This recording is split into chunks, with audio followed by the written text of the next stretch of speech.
बोलो बोलो दुर्गा मैया की।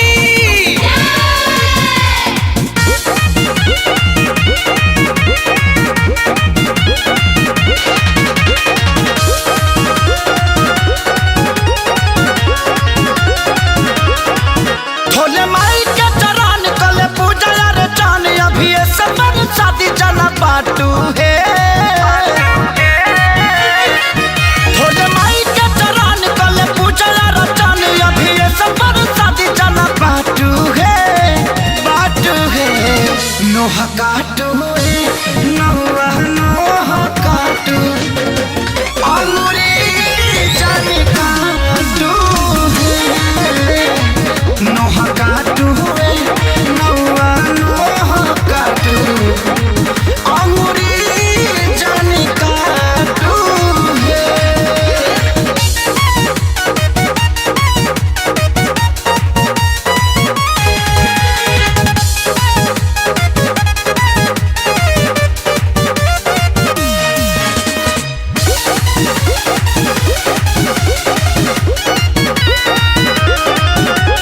सुनिया मारौआ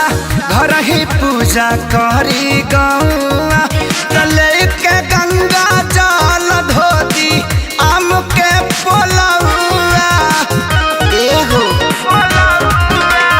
सुनिया मारौआ घर ही पूजा करी गौआ तले के गंगा जल धोती आम के पोलौआ लेके गाय के गोबर लिपि चौका पूरे भरे नाना तो से कहत कि चौर छाटू है नोह काटू नोह काटू अंगूरी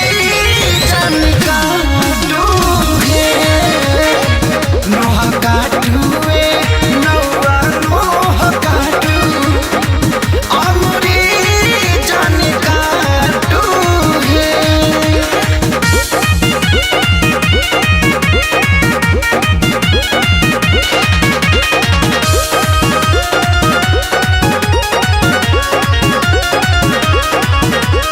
सेवा में ना कमी होखे मैया अइली घरवा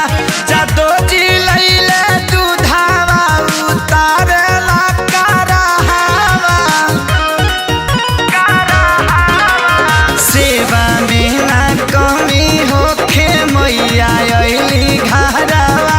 जादो जी लैले दूधावा उतारला कराहवा सुन सही रखे सारी गलती करलो ना भारी आ सुनील कमल के डाटू है नोह काटू नोह